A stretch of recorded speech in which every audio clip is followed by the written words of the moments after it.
Yep. I'm Kevin Slarick, and I'm doing doctoral research at the University of Quebec in Montreal, and I'm going to show you guys how to do soil pH. So we're going to be following the soil sampling and methods analysis of Carter and Gregorich, and basically we're going to be looking at organic samples. So we have here 2 grams measured out already. These have been dried by room temperature, and we're going to want to mix this with 20 milliliters of distilled water.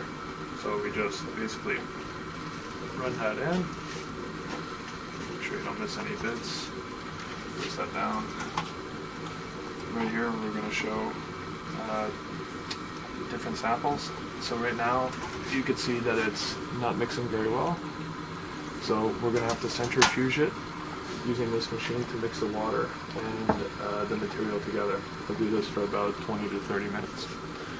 Once that's completed and we have our solution ready for pH, we're going to be using the calibration machine. So here we have a pH meter.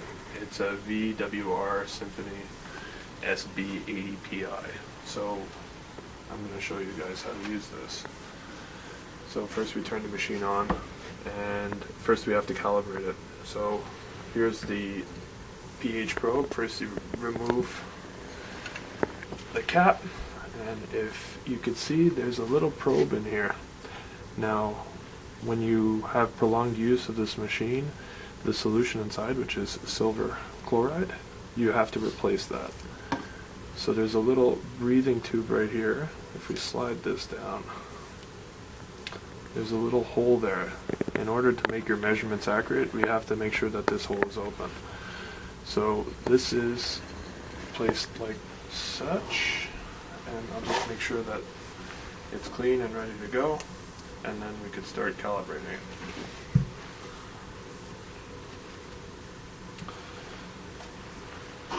So the first buffer solution we're going to use is a pH of 7.0 to calibrate the machine so we get the appropriate pH measurement.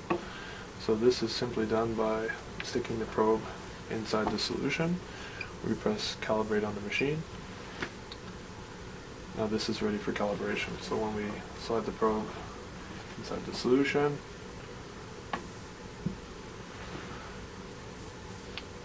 now the measurement's reading 7.3 about, still adjusting.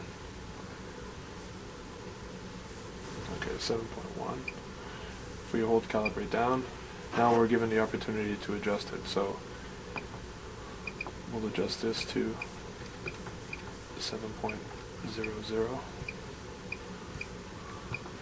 That's this button right here to adjust the decimal position. So now that's set at 7. We press calibrate. We remove the probe from the solution.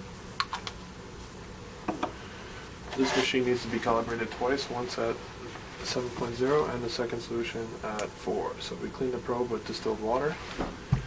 We wipe that down. And now we're ready for the second calibration.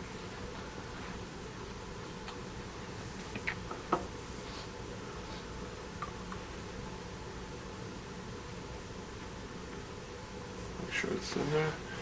So this buffer solution's been set at 4.01.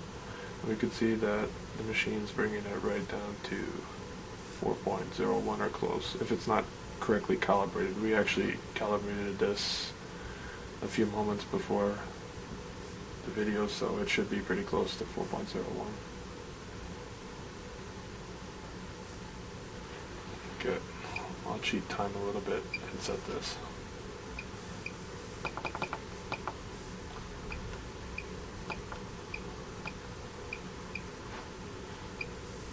Let's calibrate, and there we go.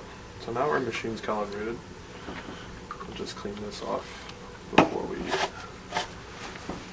our first soil sample. Make sure that's good and clean so it doesn't affect our results.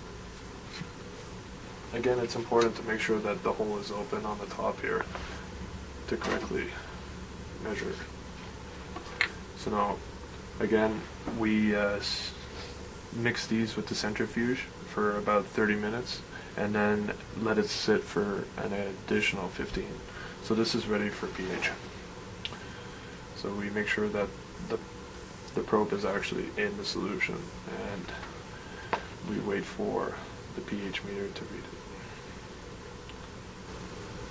So we're roughly getting a pH of about 4.5.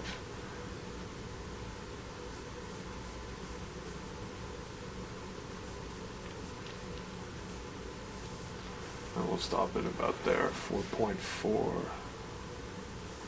4.45, 4.46. So I'm comfortable with saying the pH of this soil sample is 4.46. So before we were to do another soil sample, we make sure that we clean off the probe again. And when we're done using the probe, you remove it, make sure you cover the hole again so you don't have your solution, your sulfur chloride solution, evaporating through the tube, and place the button on top, actually in the holder first, then place the button on top, shut your machine off, and that basically concludes how you do soil pH. Thanks a lot.